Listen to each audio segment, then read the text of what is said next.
하루를 살아가는 아침 묵상. 오늘의 본문은 출애굽기 15장 22절에서 24절입니다.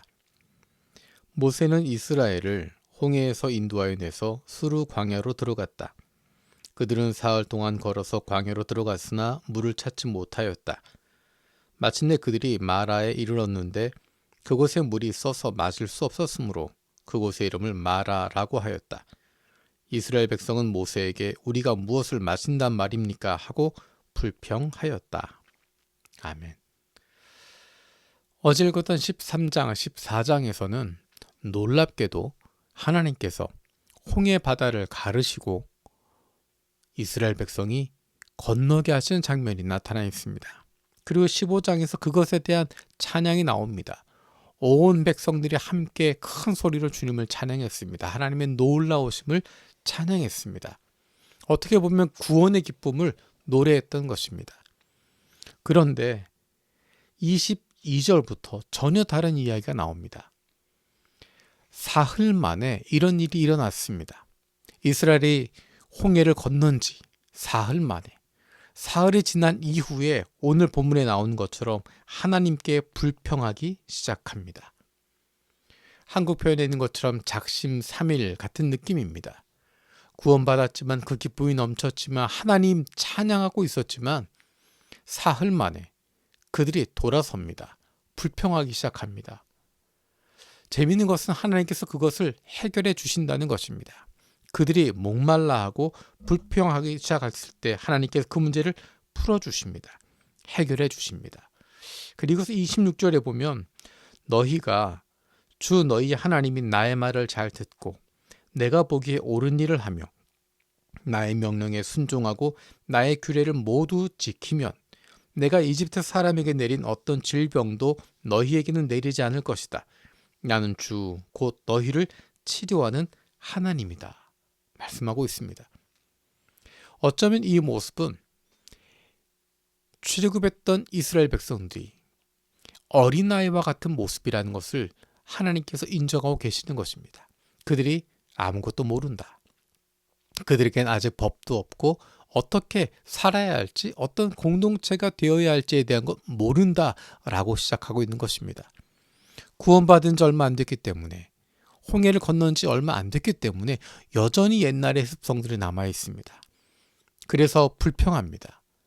하나님께서는 그들에게 한 가지 한 가지 가르쳐 나가고 있습니다.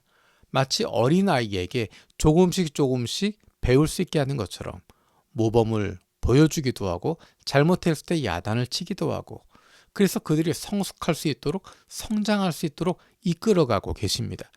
그것이 바로 성숙해져가는 모습입니다.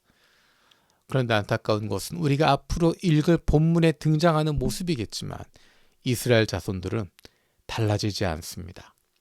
계속해서 어린아이 수준에 머물러 있습니다. 시간은 지나가지만, 목소리는 커지고 있지만 어린아이 수준에 머물러 있습니다. 달라지지 않습니다. 몰라서 못하는 것과 알면서도 안 하는 것은 천지 차이가 있습니다. 어쩌면 지금 이스라엘의 모습은 몰라서 못하는 것입니다. 몰라서, 하나님이 어떤 분이신지 몰라서, 하나님 우리를 사랑하는지 몰라서, 어떤 것이 올바른 것인지 몰라서 못하는 것입니다. 하나님은 그들에게 한 가지 한 가지 가르쳐 주십니다. 그런데 안타까운 것은 시간이 지나가면서 이스라엘 백성들은 몰라서 못하는 것이 아니라 알면서도 안 합니다. 알면서도 안 하는 모습들이 끊임없이 나타나게 됩니다. 그래서 하나님께서 마음 아파하시는 것이고, 그래서 이스라엘이 심판을 받게 되어지는 것입니다.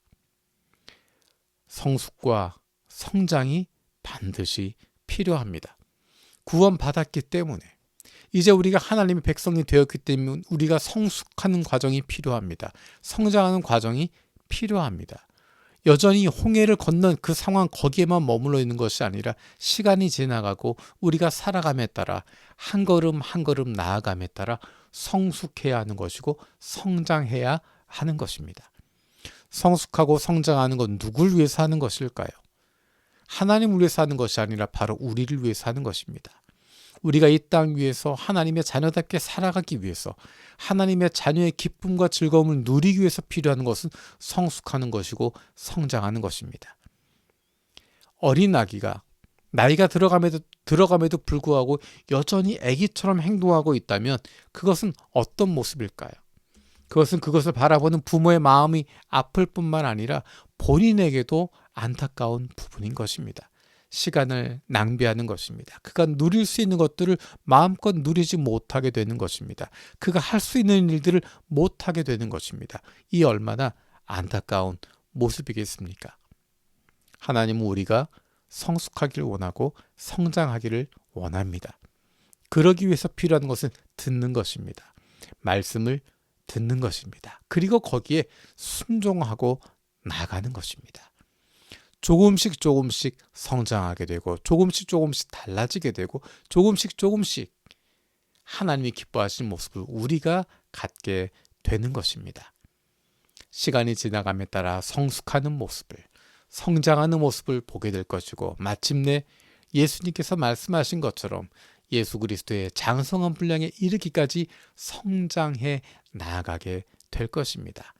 그 과정 가운데 우리는 이 땅 위에 살아가지만 하나님 나라 백성의 기쁨을 누리게 되고, 하나님의 자녀로서의 담대함을 가지고 살아가게 되고, 이 땅 위에서도 하나님 나라 사람답게, 하나님의 자녀답게 당당하고 담대하게 살아갈 수 있을 것입니다.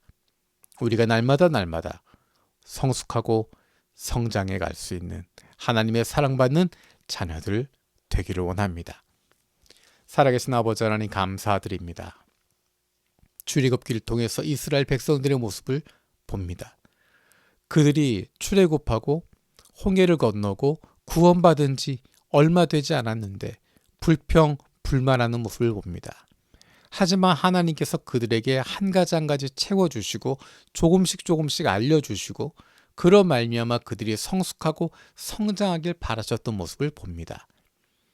우리도 예수 그리스도로 말미암아 구원받았으니 이제 예수님 안에서 하나님의 말씀에 귀를 기울이며 성숙하고 성장할 수 있게 하여 주옵소서.